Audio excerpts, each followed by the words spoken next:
Alright,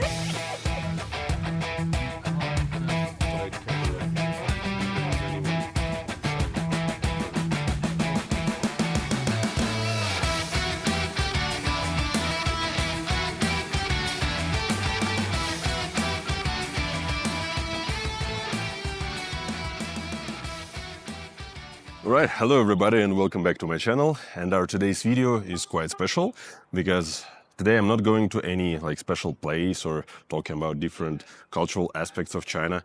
Today we're gonna talk about technologies and technological advancements of China, and we're gonna talk about this beast here, and we're gonna do it with a dear friend of mine, Daniel. Hey Daniel. Hey. How are you, Max? Good to see you. Yeah. So Daniel is a car enthusiast and he knows a lot more than I do, and I'm gonna ask him different questions about this newest Xiaomi SU7. Okay, so Max, this is probably one of the most controversial designs when it first came out. I mean, a little bit of background about the Xiaomi company. I mean, it's a company that makes phones, watches, and washing machines. So for a brand to now diverge into the automotive industry is something that we've never heard of before. It's kind of like Apple or Samsung, you know, deciding to make their own car. But what we've got here now, and the reason it's so controversial, is it looks almost like a Porsche Taycan, and I think that's what has been criticized for most along its time. What we've got here is just the entry-level model. So what you get with the entry-level model compared to the others is pretty much the same. In the back, you've got a single electric motor producing about 300 horsepower. That's good for about 0 to 100 about 5.2 seconds. Wow.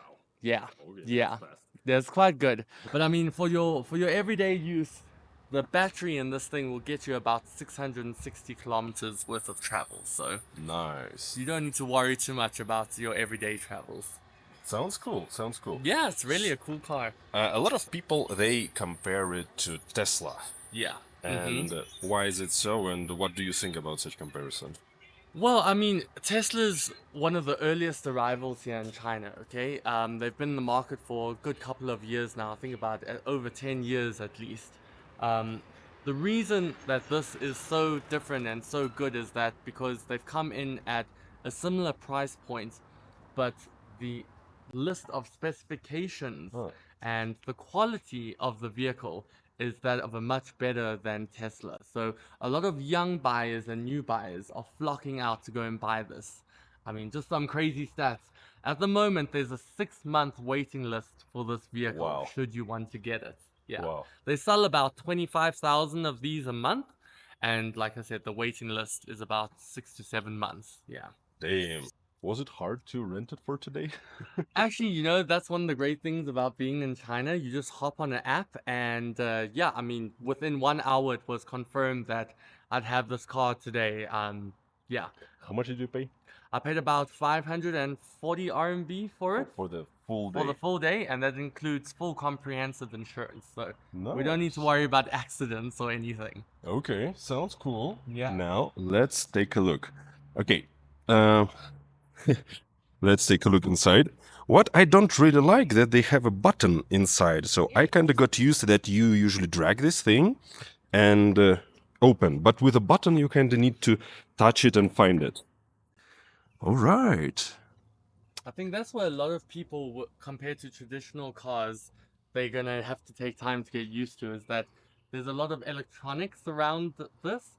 So for, I think, you and me, traditional car people who just drive traditional cars, there are quite a few systems in this thing that you need to get used to. Yeah. All right, let's sit in. 你的手机仍在车内，别忘了带走哦。 Oh.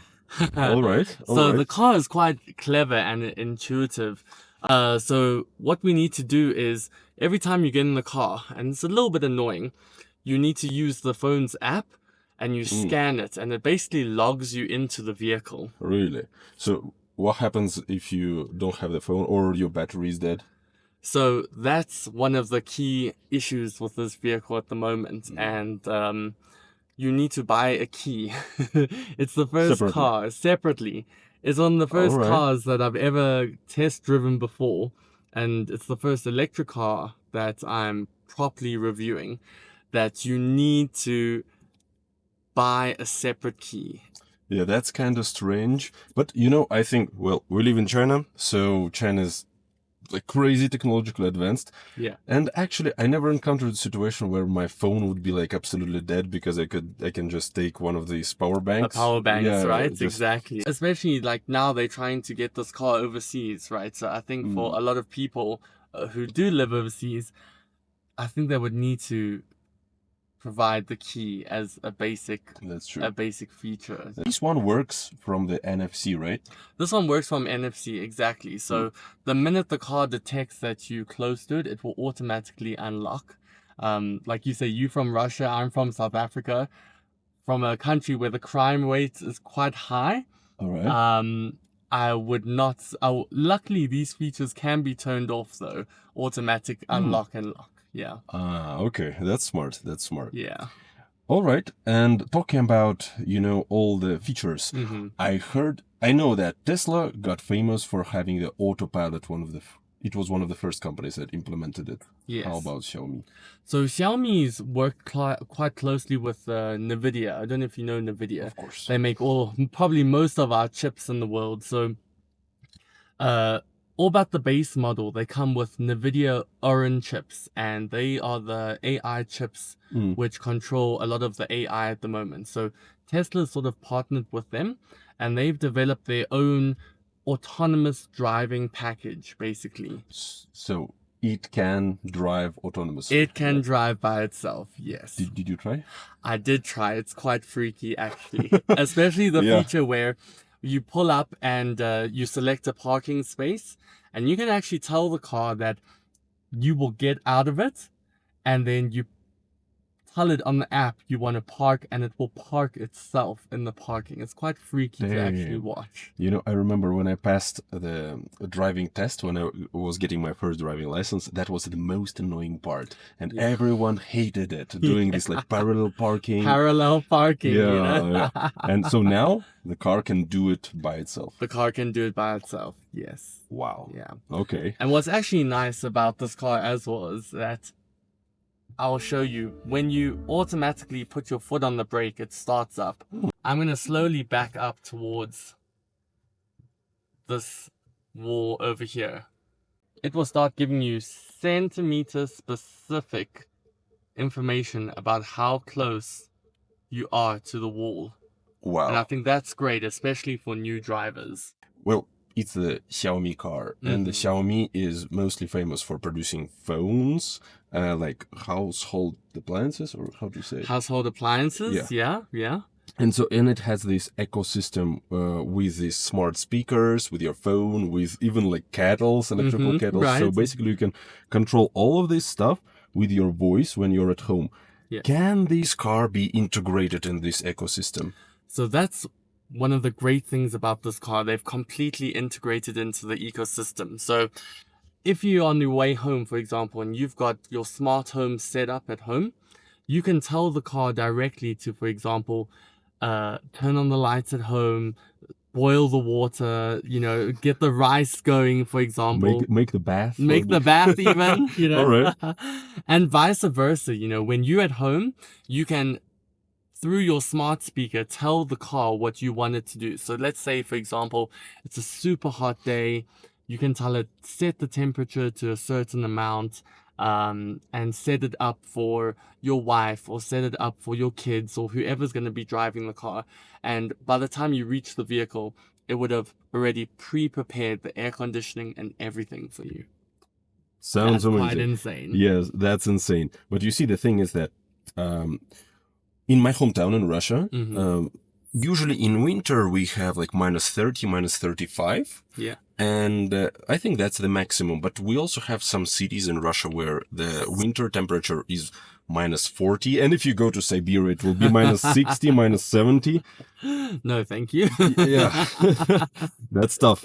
So how do you think how the car is going to behave? One thing you have to understand about electric vehicles is that, and especially about batteries itself, doesn't matter what battery you have, whether it's in a cell phone, a watch, or a car, that a battery always has an optimal running temperature, okay?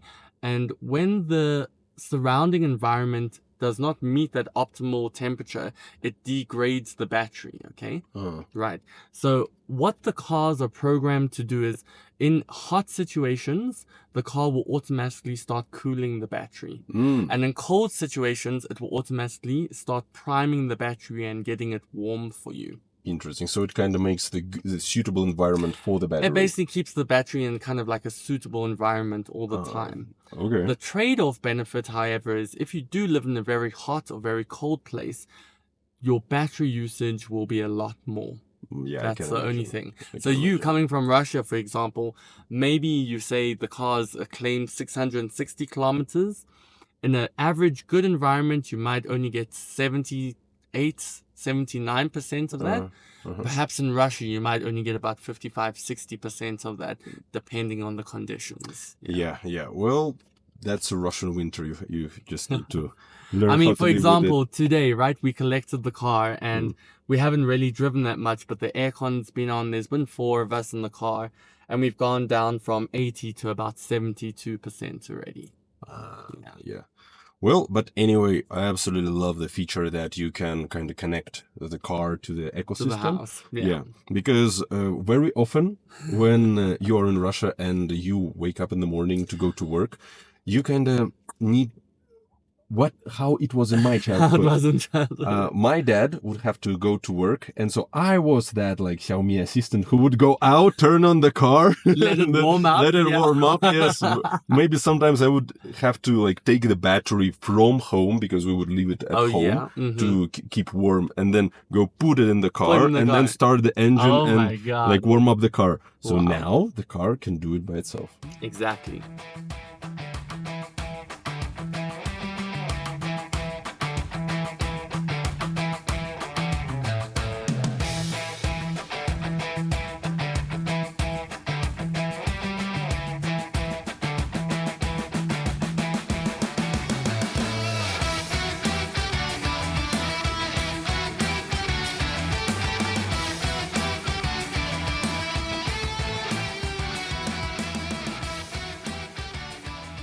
So Daniel, you know a lot more than I do about cars and about electrical cars. So can you tell me 3 pros and 3 cons of this car, because you already did the full review? Right. Well, Max, I'd say like some of the good pros about this car is like the first thing is the price point and the key features that are offered with the vehicle. That would be the first point. One of the downsides of the vehicle is that it doesn't come with any keys, and that's what one of the downsides, and people have been reporting about this car, is that yes, the basic features are great, but when it comes to the add-ons, Xiaomi really know how to charge you for these extras. But good things about the car is that it can be controlled by up to 7 different people.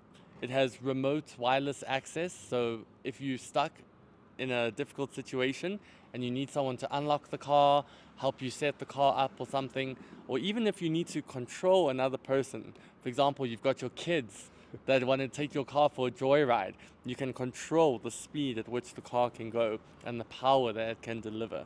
How? So basically through the app, you can set it up and say that, right, the person driving now is your son, and you want to, as the owner of the vehicle, can limit the power and the speed of the vehicle. So it's like a parenting mode. A parenting mode, basically, in for computer, them, but for the car. but for the car. Wow, yeah. that's interesting. I think Cool. it's quite a good safety feature because, I mean, these cars come standard with 300 horsepower and go all the way up to almost 700 horsepower. Oof. Yeah. So that's a lot of horsepower, especially for people that aren't very accustomed to driving cars and don't know how to handle a lot of power. There's quite great features for that. Yeah. And can you shortly tell us about prices? Prices. Okay, so what we've got here behind us is a base model. The base model starts at about 215,000 RMB, and then you've got a Pro and then a Max.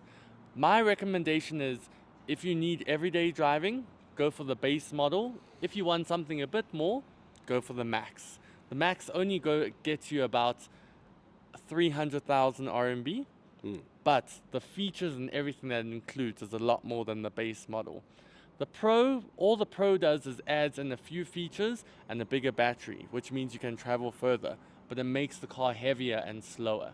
So my recommendation, go for the base or go for the max. Yeah, Go for the max. go for the max. I agree. Well, that's amazing, and I absolutely love that for people who live in China, they can get this car for like such good price. That's an amazing price, I think, for such car. Because in Russia, because of like the import tariffs, Yeah. the price kind of doubles. Right, of And course. so For my then- country too. Yeah. So and then you kind of have to consider like, is it worth it or Is not? it worth it or not? Yeah. Yeah, Well, but- I must say, like for example, if you've someone that's always driven a conventional vehicle, you know, diesel or petrol, and you hop into this, it does feel very car-like. You will feel the weight of it, but you'll be able to adjust to it quite easily. Interesting. Yeah. Well, for me, I kind of dropped out of all the car world for several years. When I was a teenager, I got my first car from my dad, and that was a pretty old Lada Niva. Probably you've never heard about this one. Yeah, I heard about them. Yeah, Really? of course. Lada Yeah. Niva. They were all in our movies back in the day. All right, cool. But you see, when I was driving that car, it felt like you're in a rocket, like you're like Very just steady, flying, like yeah. you're flying around, right? The No, solid not metal. steady. You could feel like every like Every bump, every bump in the crevice road, yeah. So and it was like very noisy, and every time you drive, basically, after some time you get tired because it just vibrates. All the vibration go into your spine. I don't know. Maybe I was driving like a very old Niva, but that's what I was driving for like several years. Right. Then I kind of dropped out of the car world because I had to sell it, and then we moved to China, and so on, so on. Okay. And now I sit in these new cars, and they're like Feels filled like a with sofa. computers, and you're like, wow, that's like Literally night and day, right? insane advancement. Yeah. I All must right. say, like the car world really, over the past 10 years, and I think looking towards the next 10 years, we're going to see drastic changes.